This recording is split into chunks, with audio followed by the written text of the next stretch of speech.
And welcome back to The World Today and the Protagonists, nice TV company too.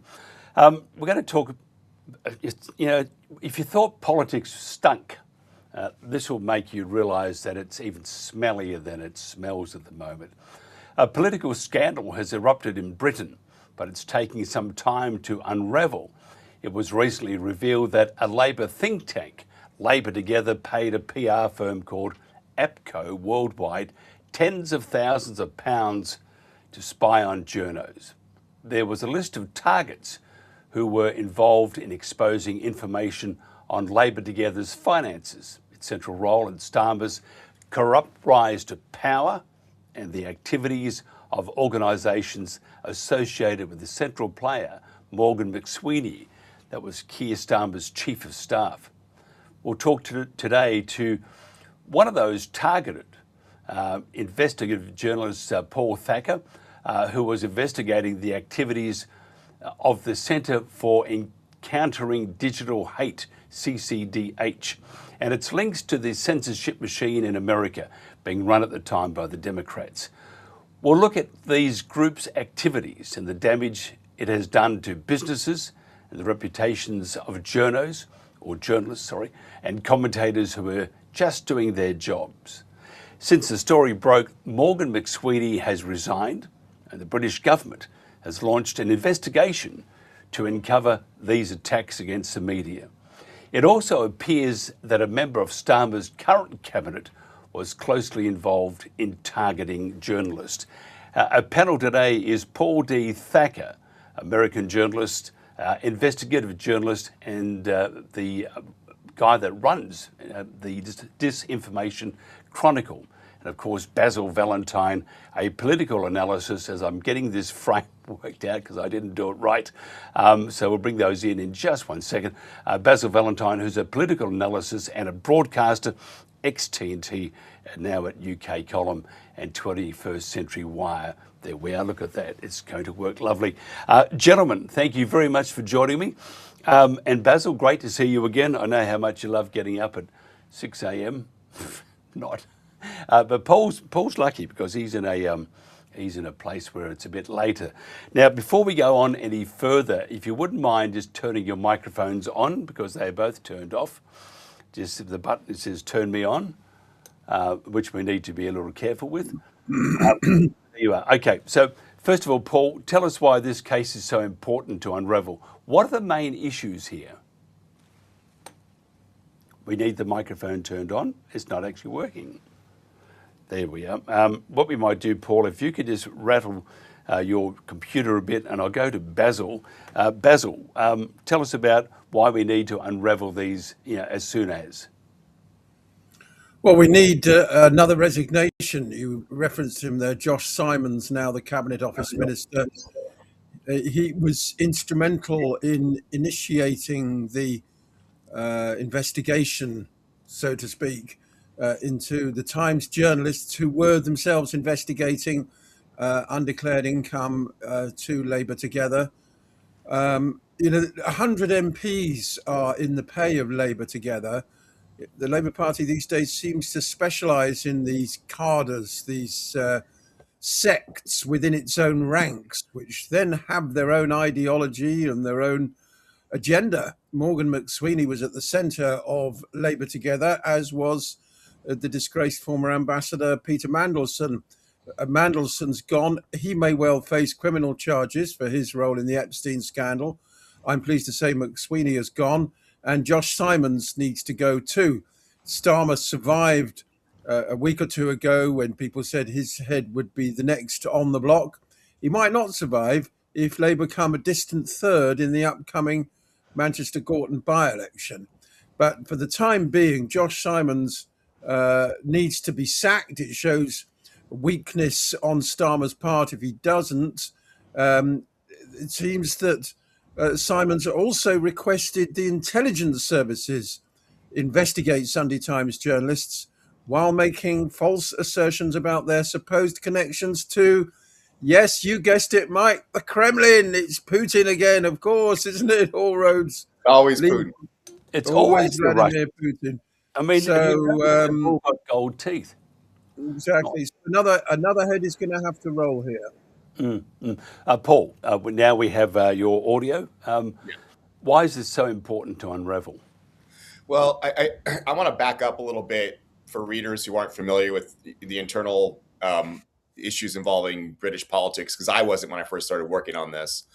I got into this whole issue, I would say, back in 2023, because this group called the Center for Countering Digital Hate was everywhere in the American media, being quoted as an expert on everything from vaccines to climate change to misinformation, disinformation, anti-Semitism, and Islamophobia. They knew everything. Like if there was any issue that the Democrats were concerned about, Center for Countering Digital Hate, they were the experts.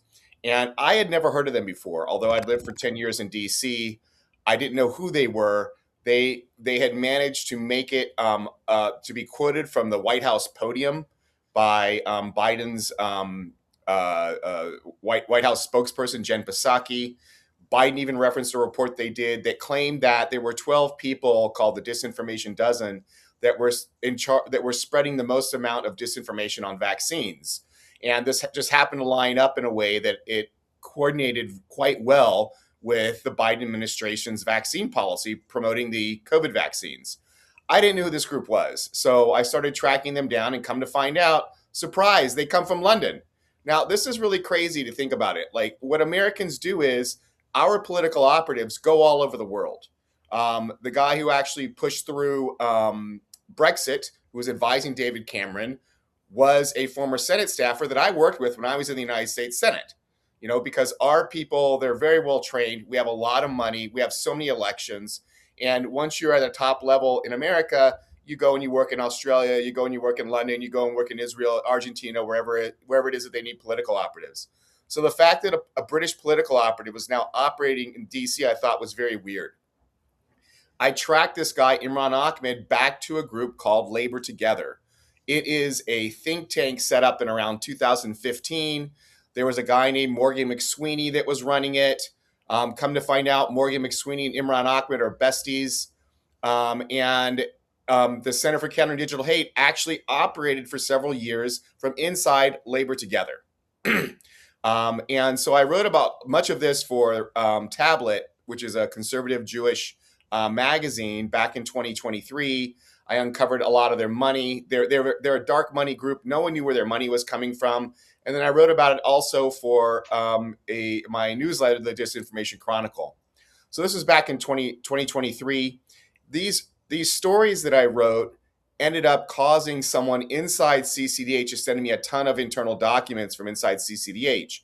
And what we found out was that their real objective was not misinformation, disinformation. The real objective was to kill Musk's Twitter. And this came out right around the time of the 2024 election. And right before this last Christmas, the State Department announced that they were going to be deporting Imran Ahmed.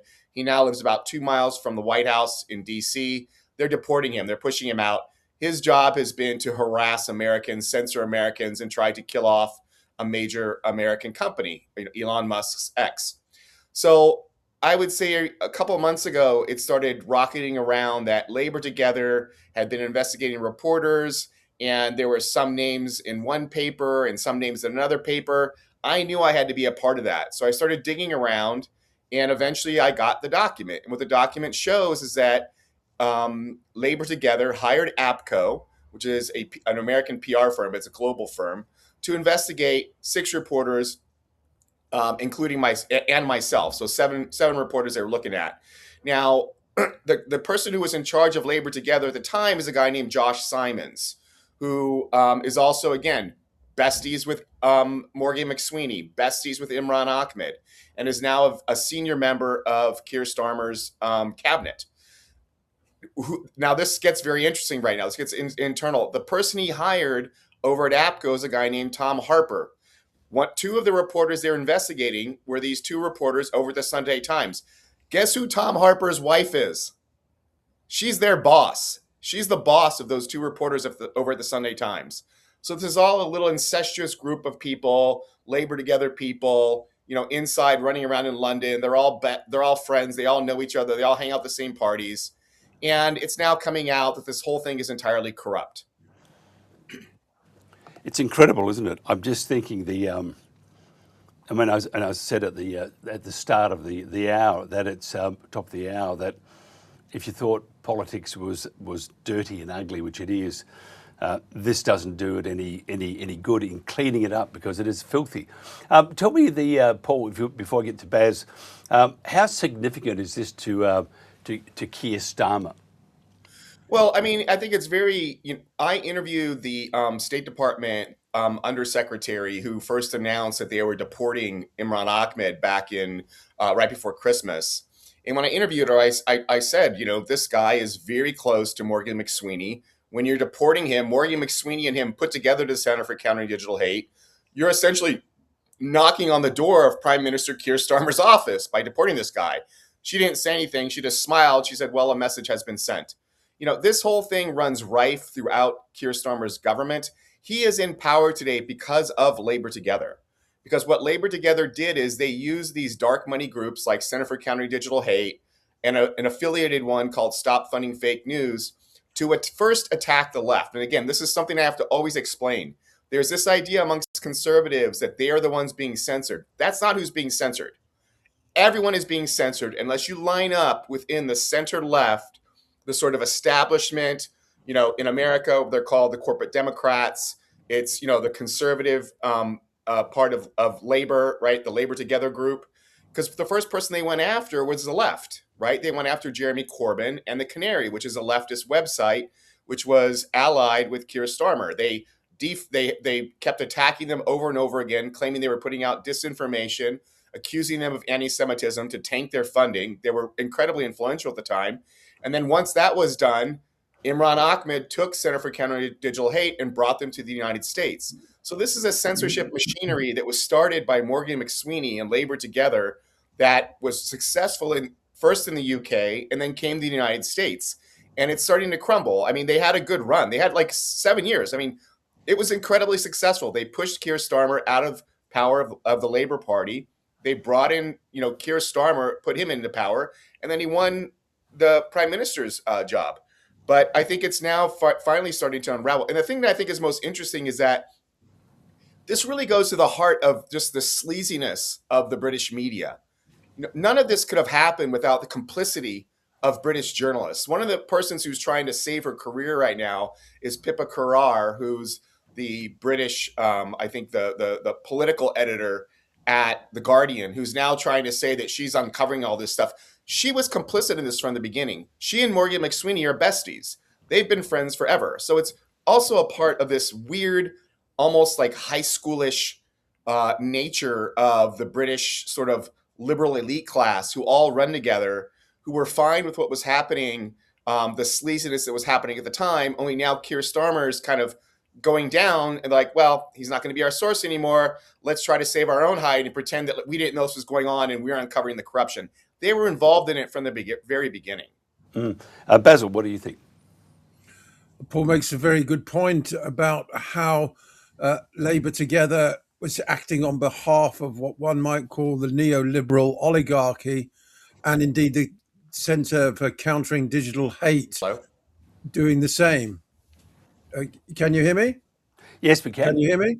Yes, you're there, all there. Okay, so these organisations give themselves these euphemistic sounding names.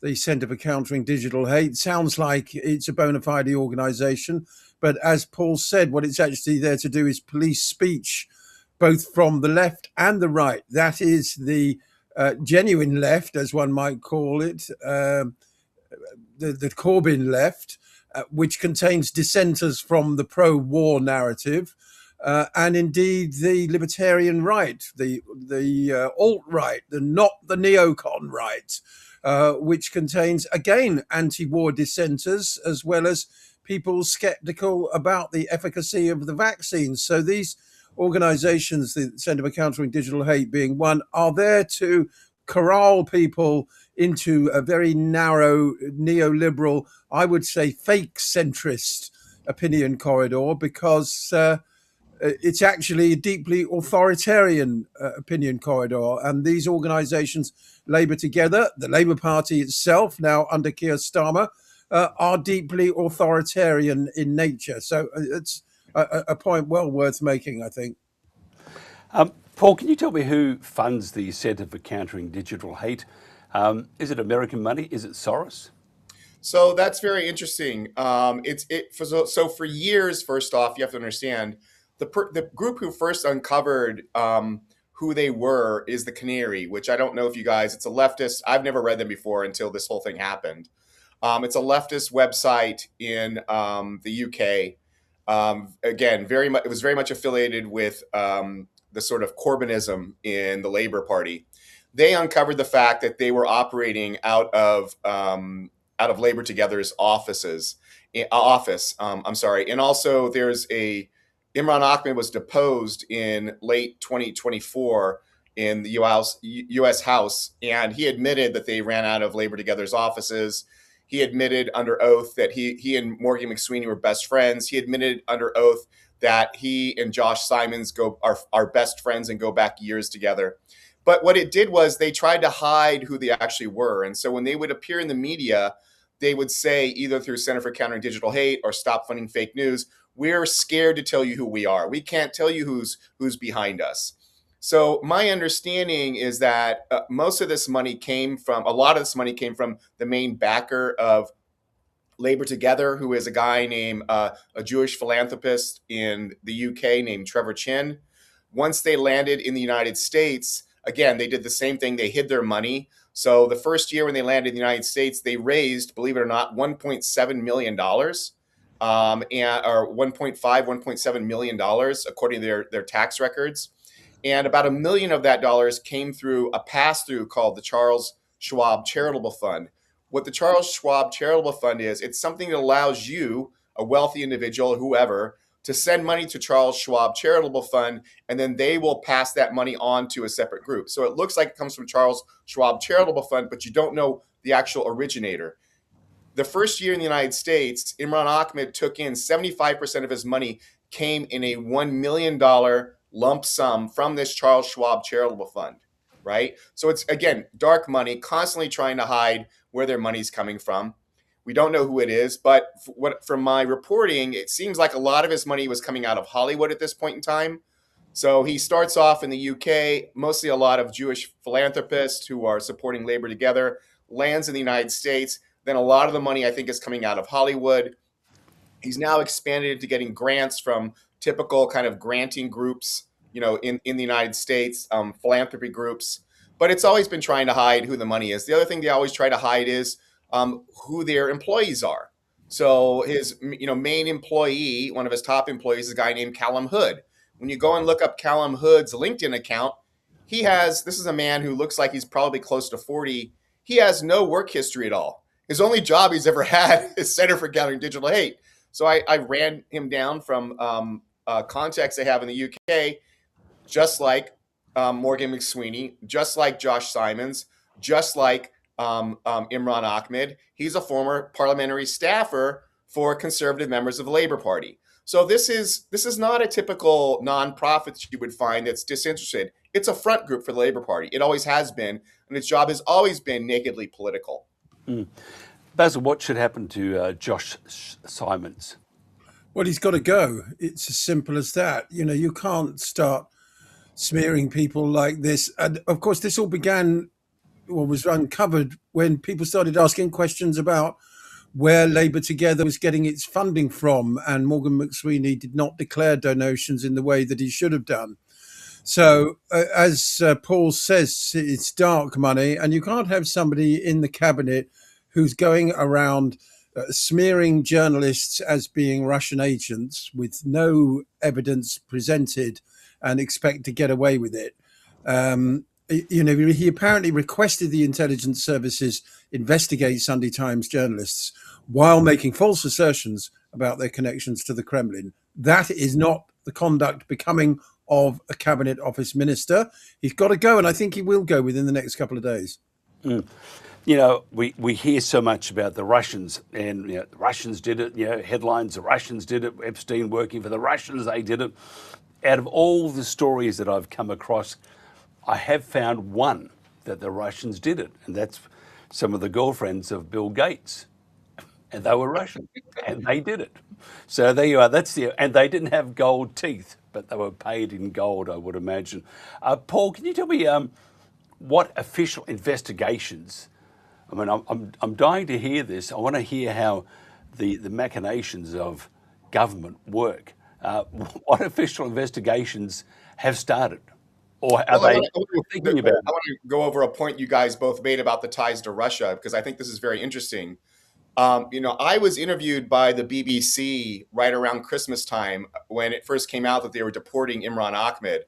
And after the BBC interviewed me, they had, basically on afterwards saying that I was stupid and I didn't know what I was talking about, was a senior Labour MP named Chion Wura. And she giggled about my claim that Center for Countering Digital Hate was a Labour Party front group. And she said, well, I think he should know that the Conservatives put through the Online Safety Act, and this was passed under the Conservatives, which was true, except for the fact what she didn't tell us is that the Conservative member who helped to push through the Online Safety Act, which was a guy named Damian Collins, right? He was on the board of the Center for Countering Digital Hate. The first person he had testify in favor of it was Imran Ahmed. Well, guess where Damian Collins is now? He's at Orbis. That's the intel group operated by Christopher Steele, who did the Russian smear against Trump for years. So this all comes back to the same thing constantly over and over again. So what's going on now that we know that Labor Together, Josh Simons, because Josh Simons was at Labor Together when he asked Tom Harper to begin investigating about 6 other reporters and myself. So now there's the again, this gets into British stuff that I don't totally understand. The cabinet is supposed to be investigating this. Well, guess who's on the cabinet? Josh Simons. So Josh Simons is going to be investigating himself, And then there's a PR trade group, which is supposed to be investigating APCO's role in all this. I don't think that APCO probably did anything bad. I mean, they were just being asked to do dirty tricks. This is what PR firms do, right? I mean, their job is to try and shape narratives. And I doubt that anything illegal has happened. This is all it looks politically terrible. We can see this sort of, dirty tricks that are going on inside the UK. I don't think we're going to get to the bottom of everything. I mean, look, none of this could have happened without the complicity of British journalists. British journalists looked the other way and ferried all this nonsense from Imran Ahmed, Morgan McSweeney, and Josh Simons into the British media, so that to this day, when Chion Wura, I'm sorry, sorry about trying to say her name, when she actually came out and said that I was full of crap and I didn't know what I was talking about, I honestly don't know if she was lying or not, right? I mean, I know that she knows Imran Ahmed and she's working with him. She probably doesn't even realize the whole, how deep all this stuff goes, because she's finding out what she's finding out by reading the British media, which has been manipulated for the last 7 years by Labor Together, by Morgan McSweeney, by Josh Simons, by Imran Ahmed. So I don't know how you can even be an informed person, an informed British citizen and voter, because you've been lied to for the past 7 years. Well, we're lied to all the time, Paul. We've got used to that. Simons is claiming that APCO exceeded the remit that he gave them by incorporating information, particularly about Gabriel Pogrund, including his political religious affiliations. But The Guardian, which, as you rightly point out, is desperately backpedaling and trying to make itself look like the good guy in all this now, disclosed on Friday that Simons himself had actually directly supplied information about Pogrund to and fellow journalists to British intelligence agencies. So that seems like it's checkmate. With respect to the deportation of Imran Ahmed, I must admit I'm somewhat surprised by that, because, of course, Ahmed being close to McSweeney was besties with Peter Mandelson. So I don't know if you know what Ahmed's relationship with Peter Mandelson was, but Mandelson was himself supposedly quite close to the White House before he was debagged. So this is very much sort of an infighting thing amongst this oligarchy, isn't it, Paul? Yeah, I mean, to me, this is another thing you brought up, which is what Josh Simons actually tried to initially dismiss all this and say, I hired APCO to go and investigate a hack. Let me read to you from the memo. So this was the lie that he put out a couple of days ago. I actually contacted Labor Together and asked them about a week ago, was I one of the journalists who was being investigated? And the person wouldn't respond to my emails. He then called me. He wanted to only do it on the phone. So I talked to him. What he said was, well, I haven't seen your name. Well, I already had the memo in my hand. So I knew he was lying to me, because I don't normally ask questions. I'm trying to get an answer. I'm asking questions to see if you're going to lie to me. And sure enough, he lied to me. But let me just read what the memo says. It says at the top, memo prepared for Labor Together, December 2023, executive summary. Labor Together has been linked with the Center for Countering Digital Hate by a variety of campaigners and interest groups on the fringes of politics since mid-2020. However, there has been increased scrutiny of both organizations following Electoral Commission investigations that began in 2021. What this is talking about is they're getting at Center for Countering Digital Hate coming out of Labor Together. And when they're talking about Electoral Commission, they're talking about the fact of that's when it came out that there was this, undeclared money at the time, $730,000, which £730,000, which no one knew where it came from. They never disclosed it because it was dirty money. This whole thing was a dirty money operation from the very beginning, run by Morgan McSweeney. Josh Simon's a liar. These guys have been. My guess is they all hang out the same pubs. They're all in the same neighborhood. I mean, I've been calling British friends of mine. I'm going to be getting off the phone today. When we get off of this, I'll be calling a couple of my friends of mine. Just like, all you guys know each other? Do you all sleep together? I just feel like all of them have either they're all sleeping together, they're dating each other's ex-girlfriends. I mean, to me, the craziness, the fact that Josh Simons has Tom Harper, who's a former Sunday Times reporter, right, who's now at APCO, investigate two reporters at the Sunday Times, right, and their boss is Tom Harper's wife. I mean, how much more incestuous can this get? I mean, this is all like a bunch of little kids. This is like a high school drama thing, which I've always felt that's what British media is. It's a bunch of people who all know each other, all went to school, all slept together, or used to date each other, used to go out drinking together. It's all the same people in the same room, and they're all just like throwing spitballs at each other. Paul, what about, are you a little nervous when you head back to the UK? That's interesting you brought that up. I did not even think about this at all. I'm supposed to be coming to the UK in a couple of weeks. I'm going to meet a buddy of mine, American, and we're going to be going to the horse races. And I've been planning this for 6 months. We've been talking about, setting this up, getting clearance from my wife, coordinating our schedules and everything. And I'm just like, I woke up Saturday. I'm like, hold on, what am I doing here? I mean, we were supposed to have Kit Clarenberg on, who's a leftist reporter. Kit didn't make it. Kit was detained. He's British. He was detained about a year and a half ago or so when he came back to the UK. We know what happened with Grant Linehan, the Irish comedian who tweeted stuff about trans issues while he was in the United States. He's a British citizen passing through Heathrow and was arrested. So am I concerned? Yes. I'm not going to say exactly what I'm going to do right now, but I'm on the phone talking with people and figuring out, what I'm going to do. I'm going to run a poll today. Should I go back? I mean, this has been spinning in my head since Saturday. I woke up Saturday morning realizing like, whoa, I just don't want them to get a hold of any of my electronic devices. I'm only going to be in the UK for a couple of days to go the races, go out, do a pub crawl, have some fun. And, if I'm detained by the police, I'm going to, miss my train. I don't want them to get a hold of my phone. So I'm still trying to work that out right now, honestly. Well, if you did, are you going to the Cheltenham Festival, Paul? Is that the aim? I guess that's what it is. I'm sorry. I'm with my buddy is a horse race guy. And so I'm along for the ride. I'm literally is that the thing that's going on? That's all knows all about racing. Yes. Next month is the Cheltenham Festival, the Gold Cup and the Champion Hurdle. That's it. Yes. So I'm supposed to be dressing up. I'm not dressing up. I'm going to be dressed like this. So I'm going to be the weird American. But we're just going to go out races. I don't know what the lowest bet is you can do in the States. It's $2.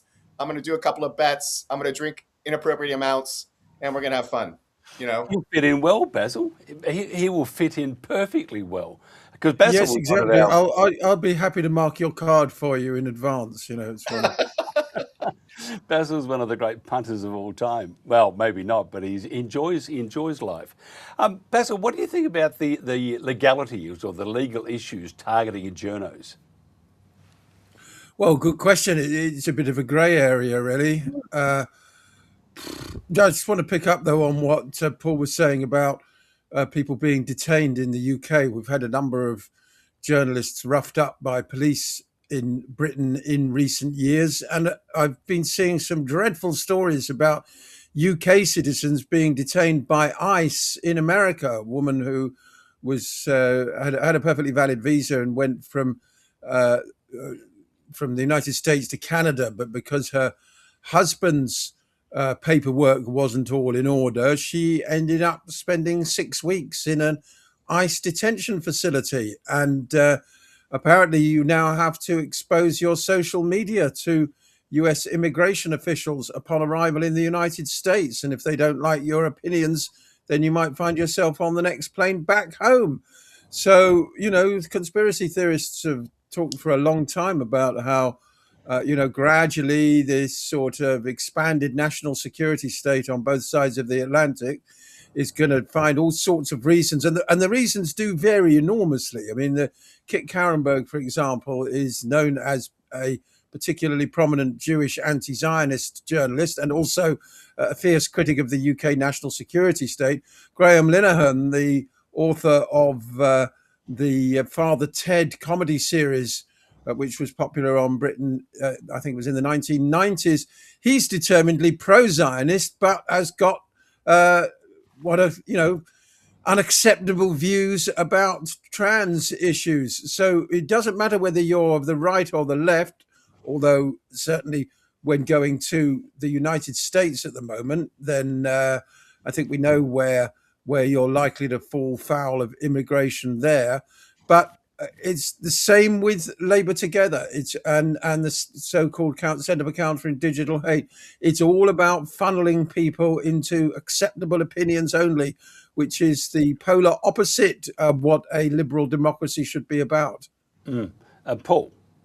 Yeah. Yeah, I like what Basil's talking about. The Trump administration came in, was very critical of the censorship issues that were going on.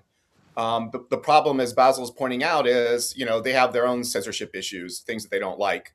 The difference, though, is that what happened in the United States under the Biden administration, it was all secretive. Like, for instance, Center for Countering Digital Hate, dark money, constantly pretending to be something that they aren't, pretending that they're a disinterested nonprofit when they're actually a Labor Party front group. So always dark money, always hidden, which much of it came out from the Biden administration through Twitter files, through lawsuits.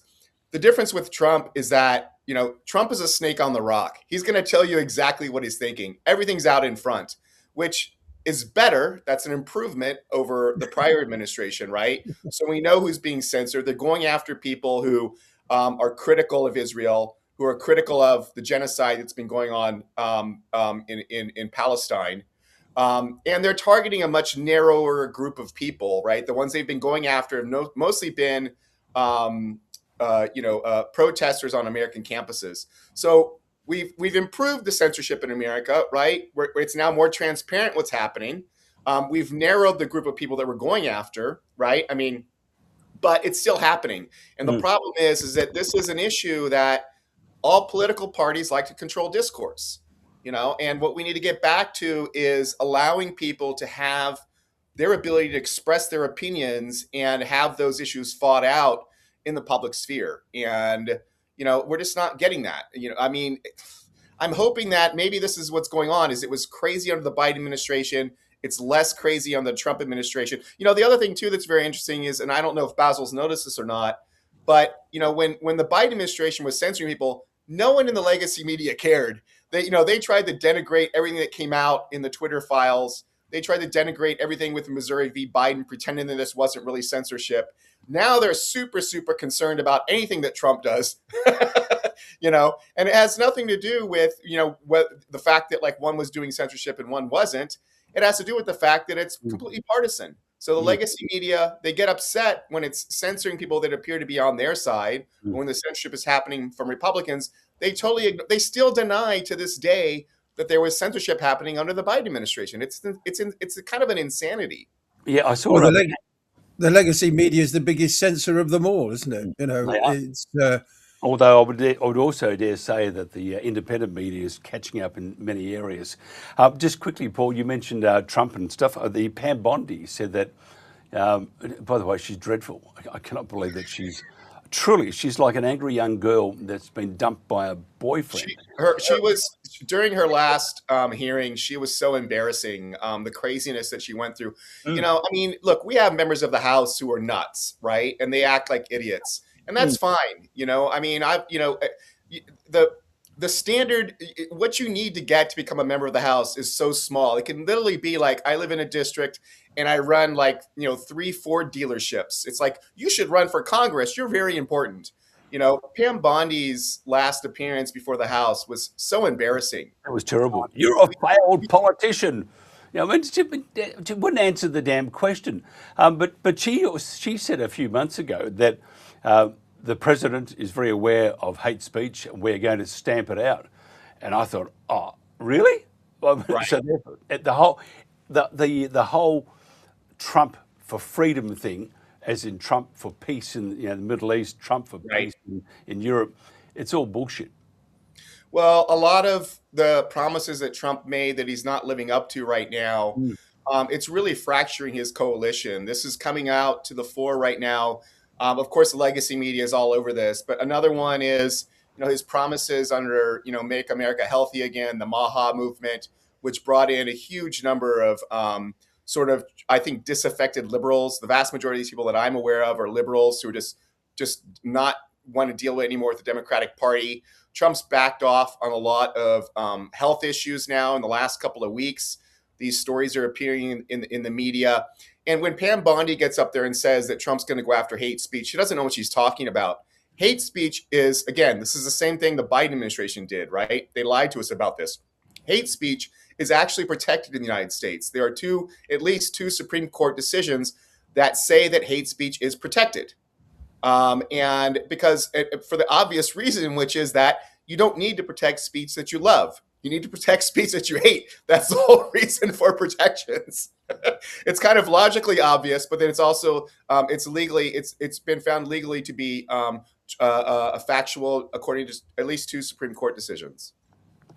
Yeah. Scam Blondie is what she's been dubbed, and rightly so. I saw this morning one of her chief antagonists, Ro Khanna, saying that the United Nations Human Rights Commission has discovered evidence of human hunting and torture in the Epstein files. They've been through all 3.5 million documents. Khanna is now calling for a grand jury and a congressional committee to start prosecutions because nothing's been happening over there. Mandelson was close to McSweeney, very close, apparently. They're both inextricably linked with this Labour Together. It all fits together, Paul, doesn't it? It's all part of the same revolting cesspit of bribery, corruption, blackmail, and some extremely dark goings on. Well, part of the problem why there's no prosecutions happening in the United States right now is when Trump came in and Bondi came into the Department of Justice. They began firing a ton of attorneys. So they're down thousands of attorneys over there. And so some of it, it's like and it's hard to say, like some of this, of course, were people who, according to the Trump administration, they were deep state people too aligned with the Democratic Party. I'm sure some of that is true. Some of it is just the chaos within the Department of Justice. But part of the reason why there aren't any prosecutions, for instance, they could be prosecuting Imran Ahmed right now with the Center for Countering Digital Hate. He's broken laws in the United States. They don't have any attorneys to prosecute people. So Congress can make referrals over to DOJ for prosecutions, but there's no attorneys over there to catch those referrals and to begin the prosecutions. They've got to start hiring attorneys over Department of Justice. They're down thousands. Interesting, Baz, you mentioned Epstein. There has been no prosecutions, and you mentioned also, Paul, why. But regardless, there's the inquisitive wanting to know about the sordid details and stuff. The UK, we got, he said, Mandelson, former prince, and blah blah blah. There seems to be a lot more activity on the front in the UK. The US, it's just it's a bit like reading a porn magazine from the 60s or 70s. You'll want to have a look, but nothing's going to be done about it, and make sure that we have to keep quiet. Otherwise, they'll find out that we know all the goings on, picture-wise, in this porn magazine. And the same thing, though, isn't it? It's the same thing. Nothing's happening. Everybody wants to know. Give us a read of that magazine. Oh, the pages don't open. But that sort of stuff. But it's terrible. Part of the problem we have, too, in the U.S. is, we keep seeing these members of Congress going on TV and just pearl clutching. Like, you won't believe what I saw in the unredacted documents and the names that were there. And the thing that it keeps coming up is like, well, name the names. Oh, what did you see? So they keep coming back and like, I'm revolted by what I saw. It's this long striptease, the longest striptease in the history of stripteases. I'm going to tell you these things that I saw in these documents. I saw the unredacted documents. Go to the floor where you're protected in the House and you can say whatever you want to say. Go to the floor, name the names, explain what you saw. And they won't do that. So it just keeps getting drawn out and drawn out and drawn out.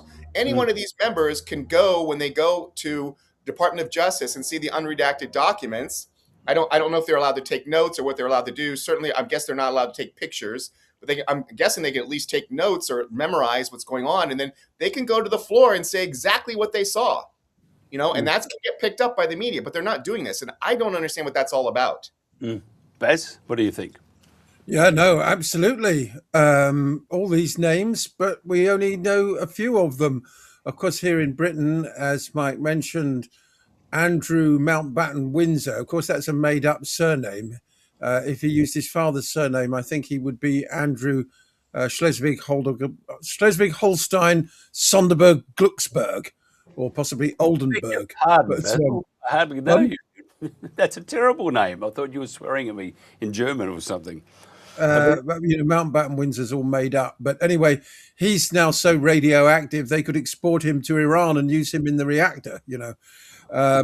But on a serious note, we could see the king's brother being prosecuted for offences that carry lengthy prison sentences, including misconduct in public office.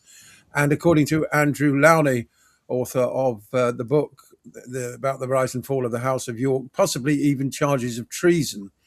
Now, Mandelson is apparently, allegedly, guilty or could be accused of some of the same offences as Andrew. So, of course, they're saying in the United States, well, we can't disclose everything because then the whole house of cards would collapse. There'd be a constitutional crisis. But it seems the Constitution is anathema to the Trump White House for all its protestations of being genuinely conservative. And perhaps the whole house of cards does need to collapse. Paul, what do you think? Well, I know that the former congresswoman who just left, Marjorie Taylor Greene, she was on an interview and said that she was told by Trump, because she began campaigning on this issue to get all the Epstein documents out. And she said that on a phone call, Trump told her that if this happened, it would hurt some of his friends. So the whole thing has been very interesting how it's played out in the United States. You got to understand, just last summer, the legacy media, New York Times and everyone was saying that the whole Epstein files thing was a Trump conspiracy, right? They're like, this is a Trump conspiracy. I think people are forgetting that this was all dismissed as a Trump conspiracy, not just, 8 months ago, 7 months ago. In legacy media in the United States. And then they pivoted sometime last summer when I think these journalists felt that these Epstein files could be used to harm Trump. Then they became interested. And it's really weird because I remember at one point I tweeted out, like, the New York Times at one time calling it a conspiracy theory. And then, why is Trump trying to hide this? So, part of the problem is it's very confusing in America to really understand what's going on because these allegations are coming out. I've read the files. I've seen this. I think people are trying to, understand like what a coherent narrative is of what this shows. I mean, some of the things that have come out, as we know, just weird stuff like the one was I'm blanking on the name of the film director who did Manhattan. Why am I blanking on his name right now? Woody Allen.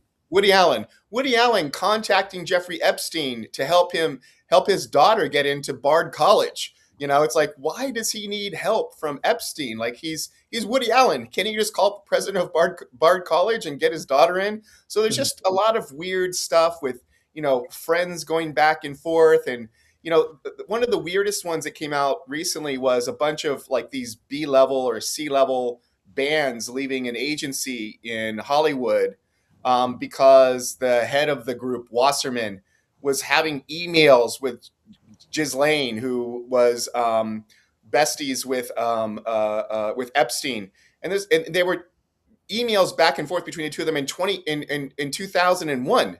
You know, no one knew about any of this stuff. So like some of this stuff is getting kind of crazy. Why are you supposed to be a bad person because you were talking to Ghislaine like, you know, almost 20 years ago, and no one knew about any of this stuff? So it's all becoming a bit of a churn, and I think it's really hard for Americans to really follow a coherent narrative right now.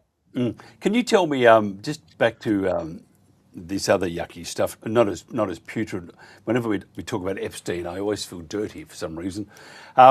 The APCO Worldwide, because I mean, if it wasn't, because 30,000 quid isn't much, right? So, but if you look at like, I mean, the first one I think of is Bell Pottinger when they did the information operation, the war on terror, you know, in Iraq and that sort of crap. And they were paid $550 million in those days from the CIA. What do we know about APCO? So APCO is an old firm. It goes back, I want to say, to the 40s. I'm forgetting, like a lot of these firms all came up, I want to say, back in the 40s. They've worked for pretty much everyone. They've worked for tobacco. I exposed one of the first stories I ever did that went national was back in 2004, like basically 20 years ago. And it was a story that I wrote for the New Republic, looking at a front group that APCO set up to protect tobacco. So APCO was working with the tobacco companies to set up this group called the, what was it called? I can't remember the name of it anymore. I'm sorry, this goes back so many years. But, you know, what they do is a lot of dirty tricks. They set up front groups. They investigate nonprofits. They set up, you know, all these firms kind of do the same thing over and over again. So I wasn't that surprised that they were doing this stuff. I think it's just the nature of how incestuous the whole process is in London, that with all these people knowing each other. To me, that's the thing that sticks in my head. I mean, it was like I suspected everyone in about a couple of years ago, as I started looking more and more into the British media, I began realizing that they all knew each other. They all followed the same narratives.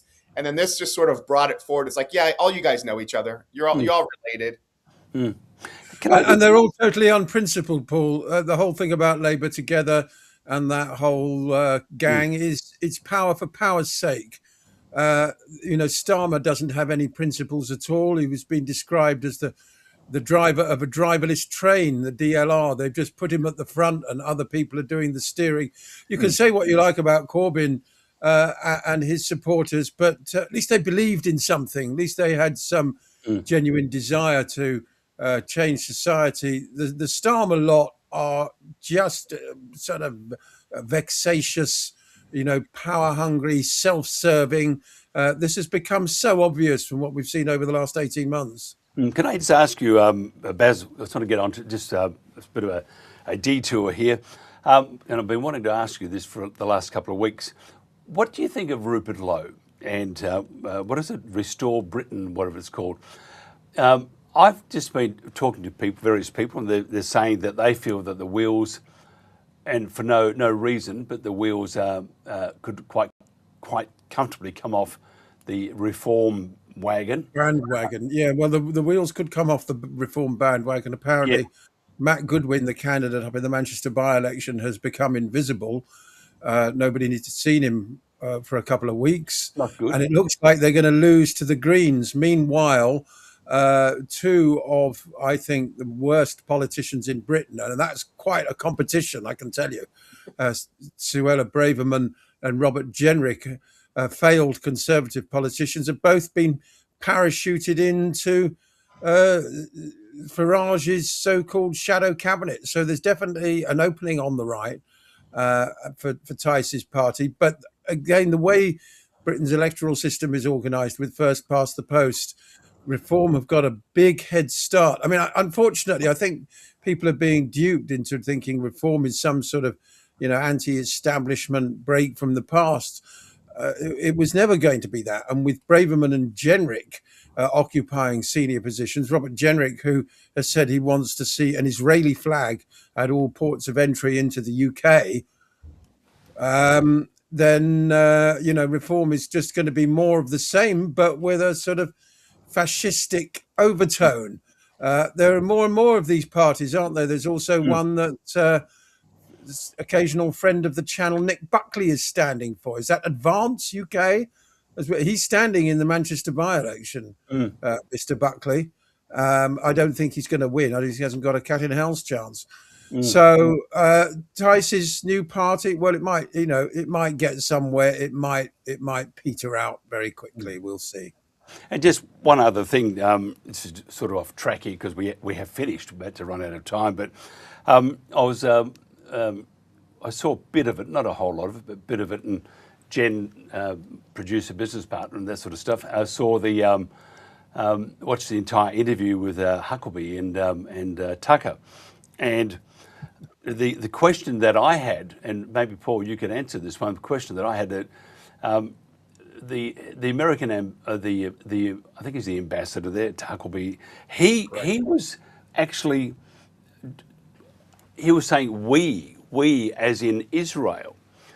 Surely, if someone with such an important job representing the US starts representing the country they're doing their duty or their call of duty, surely that person should be called back immediately, because you are either the ambassador for the US or you're the ambassador for Israel. You can't be both.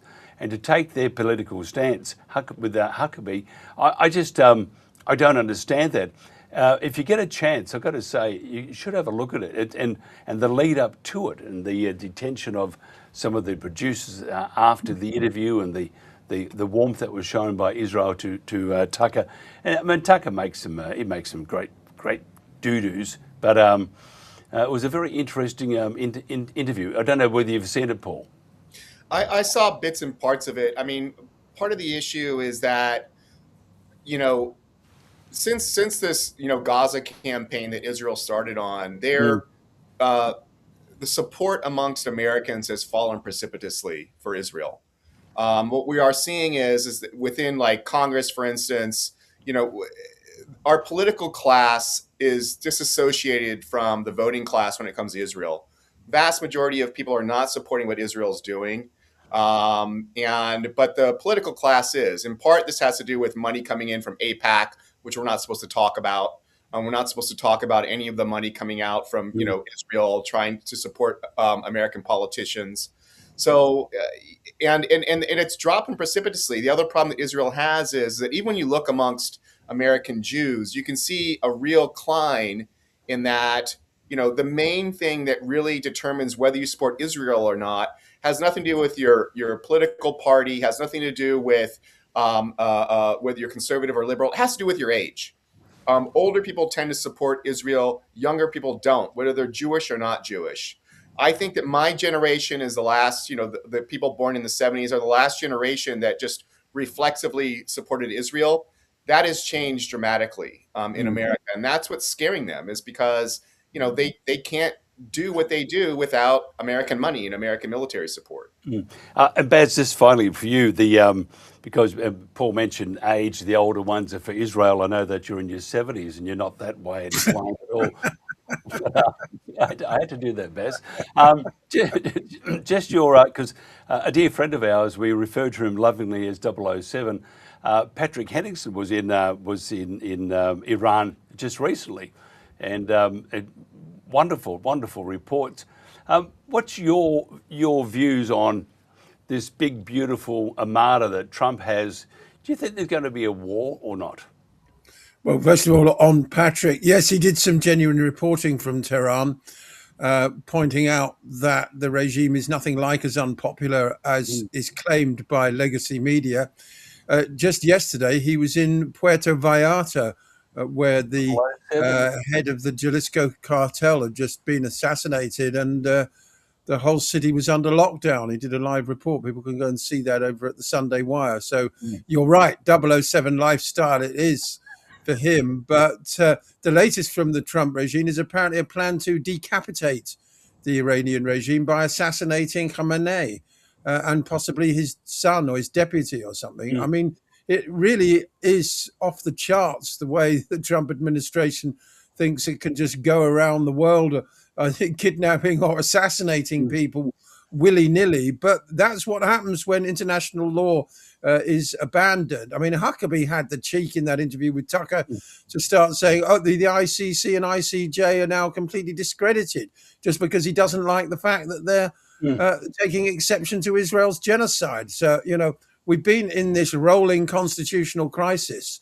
for a couple of years, a global constitutional crisis. And if Trump is going to launch an entirely unprovoked war against Iran, which could turn into World War III, let's be in no doubt, the Iranians were conducting joint naval exercises with both China and Russia in recent days. This is reckless in the extreme. And as Paul said, you know, if it wasn't for the support of older people, and Huckabee said 80 million evangelical Christian Zionists in the United States. I mean, that's who Huckabee is ambassador for. He's not an ambassador for the other 200 million Americans, only for the 80 million Christian Zionists. But, you know, if Trump thinks he can decapitate the Iranian regime and install particularly that Pahlavi character, the new Shah. I mean, so you want to assassinate a leader in order to install a monarch in the name of democracy. It doesn't make any sense. They should ask but they didn't do that with Gaza either. They should ask the locals what they think. Perhaps they don't want to have a regime change, which is exactly what it is. Look, great conversation. We went a bit south at the end, but I needed to know some things. Paul D. Thacker, if somebody wants to find out more about the Disinformation Chronicle and yourself, and I'm sure that the Met Police are taking this down at the moment when you pop into the UK, how do they do that? Make it easy for them. So you can find me on X at Thacker PD, THACKER PD, or you can find me on the Disinformation Chronicle on Substack. And look, I think your accommodation, if you are visited by the police, it'll be a hello. Belmarsh is much underrated. It's a lovely place. Air's clean. You have some wonderful roommates, and good luck on that one. Hopefully you won't, and I think you'll be fine. Just ask Basil; he'll help you. And Basil Valentine, ex-TNT and TNT Radio, and all that sort of stuff. Now at UK Column and 21st Century Wire. How do they find out more about you, Baz? Oh, I'm a private citizen, Mike. You can see me every Friday on UK Column at 1 p.m. UK time. And Sundays, 6 p.m. on the Sunday Wire. Absolutely brilliant. Gentlemen, Paul, Basil, thank you so much for your time. Appreciate it. It's been, we've learned a lot. Not a whole lot of questions, I think, are answered.